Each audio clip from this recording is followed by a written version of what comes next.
Hi, hello, and welcome or welcome back to my channel.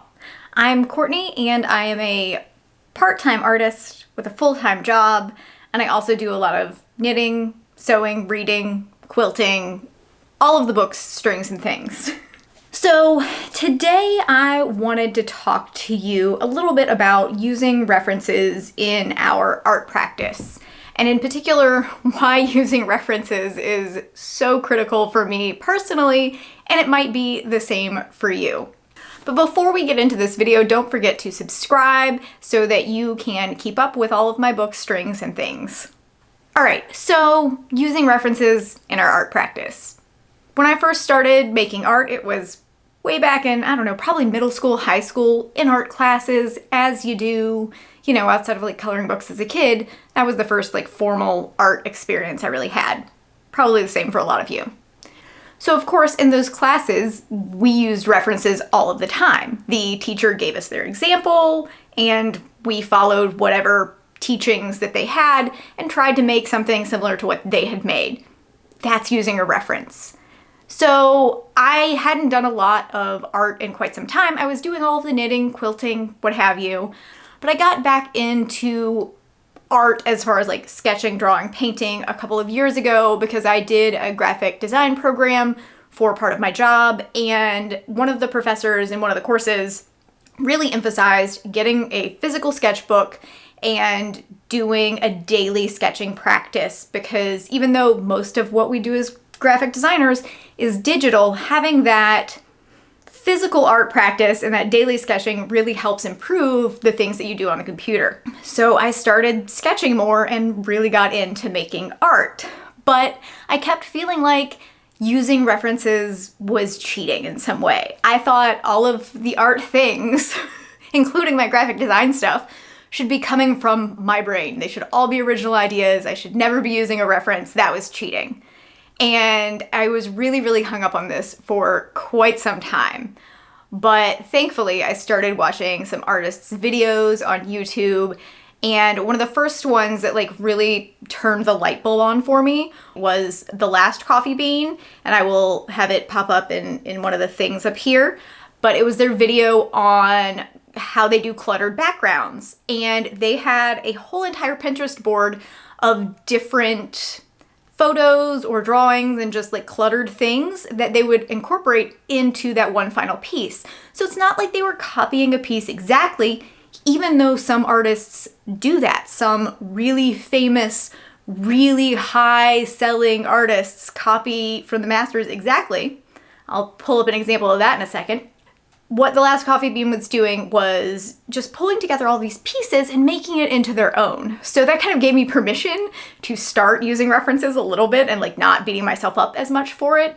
Then I started to notice that like every single artist on YouTube uses references. I don't think I've found one that doesn't at least mention their references.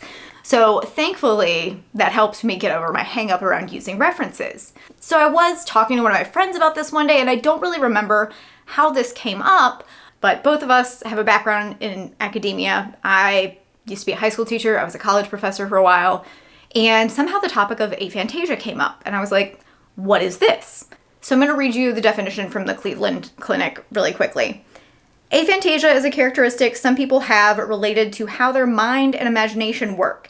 Having it means you don't have a visual imagination, keeping you from picturing things in your mind. People often don't realize they have it, and it's not a disability or a medical condition.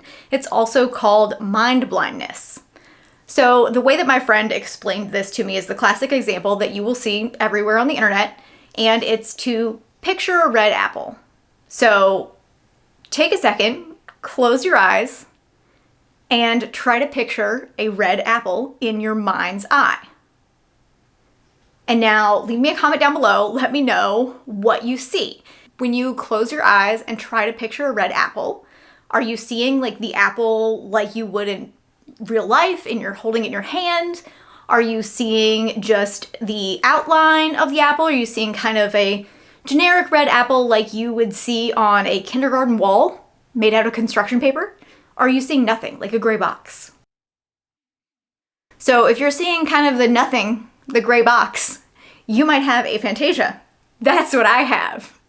So I thought that's how everyone's mind's eye looked. I didn't think anyone was actually like really seeing things when they closed their eyes. That sounds wild to me. So I'd love to hear in the comments what you see when you close your eyes and try to picture a red apple. But I thought I was the norm. I thought that was probably the average. No, turns out it's only like 3 to 4% of the population see nothing when they close their eyes. I'm in that category. I've since learned that some of my friends actually see whole movies when they close their eyes. I have one friend who says that she can play back like an experience, a memory of a family, just like it's a movie when she closes her eyes. And like if she pictures an apple, she can manipulate it. She sees all the different components, parts, like high res, like HD detail. This absolutely blows my mind. That's like wild to me. So if I had to draw a red apple from memory, I wouldn't see anything in my mind's eye. It's a gray box, but I know what an apple is. I know the descriptors, and that's a basic enough shape that I could do that pretty easily, but the apple I'm trying to draw is never gonna have a lot of detail because I can't see that. I have no visual memory whatsoever. It's also, I think, I haven't read the research on this, but I think that's why I have a lot of trouble remembering, like putting names with faces. I have to meet somebody a bunch of times before I can like connect those two. Sorry, tangent. But so if I try to draw a red apple, it's gonna be your basic like kindergarten, what a construction paper like cut out of a red apple would look like. It's not gonna have a lot of detail. It might have some shading and value and be in a orb kind of shape because I have enough artistic skill to make a round object look shaded and, 3D-ish, but it's not going to have a lot of detail. It's gonna have a very generic stem, probably a leaf stuck on there because like that's your kindergarten apple, in my mind at least. So I can still draw those things. They're just never going to be that detailed because I have no reference in my brain. There's none. There are no references up there. Nothing is in the catalog. I have the descriptors. I can tell you what it looks like, but I'm never actually seeing it. So I think that's why, for me at least, having references is even more critical. And I really had to let the whole "it's not real art if you're using a reference" thing go. Because that's not a thing I can do. I'm not just gonna be able to pull those things out of my brain because I don't have any kind of visual reference in my memory banks. So when I started to think about it, we use references for everything. So like I mentioned, I'm a knitter. I very rarely knit something without a pattern. Even the things that I knit regularly, like socks, I have the pattern memorized. It is not that I can create that because I can think about it visually. It's because I've memorized the pattern and I use that pattern to get to where I am. We use references in almost all other areas. Like quilting, I'm pretty much always going to use a pattern. So again, I'm using references. And with embroidery, when I do that, or with graphic design, I'm using references. We do that all the time. So there is no reason to not allow ourselves to do the same with our art practice. So we do see really famous artists today using direct references in their finished works that sell for millions of dollars. So one of those examples is Jeffrey Koons. He is most famous for his sculpture titled Rabbit, which I'll pop in a picture here. But he has a series of pieces known as the Gazing Balls or Gazing Ball series, something like that. But it's a blue orb in front of a master work. So I'm going to pop up a picture here. This is Jeffrey Koons' Gazing Ball Manet Olympia, I think is the title. I will put the title down here of the exact work. But this actual painting is a replica, a copy of Manet's Olympia. So what Jeffrey Koons actually does is he has a team of artists that work under him. They copy the masterwork and then he places that acrylic ball, or they might actually do that for him. I don't know at this point what his process is, but I do know that he has a whole team that does that painting process for him, and that's his piece, is a exact replica of Manet's original work. So he's quite literally using a reference as his finished product. It is a huge component of his Gazing Ball series. They're all these master references, and they sell for millions and millions of dollars. Granted, when he first sells them, I don't think he gets that much money because no one pays artists. That's a whole side topic. But he is using an exact copy, and that's in museums. So we should have no hangups on using references. That's the moral of this story. If you can make millions copying masterworks and adding a little bit to them to make them your own, then I don't see a problem with using references. So let's talk about what some of my favorite references are. So of course, the best reference is going to be a live in-person, either plein air if you're doing landscape, or a model if you're doing a figure drawing, or a still life if you're doing, let's say, a red apple. So having that actual physical reference is going to give you the best depth, lighting, conditions, all of that. It really, really helps to improve the piece, whatever it is that you're creating. So I try to use real life references whenever I can, but that's not always possible. So kind of my second go-to is, of course, to take pictures. So I have a whole huge, ridiculous amount of photos on my phone and also my laptop of reference images.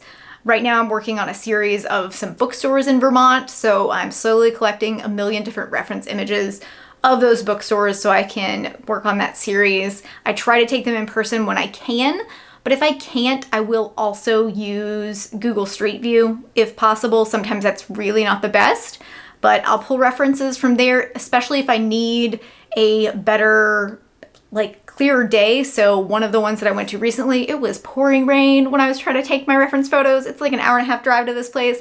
So it's not like I can kind of plan for a clear day and then go and take my photos. I have to kind of just hope that when I am in the area that I get a decent day.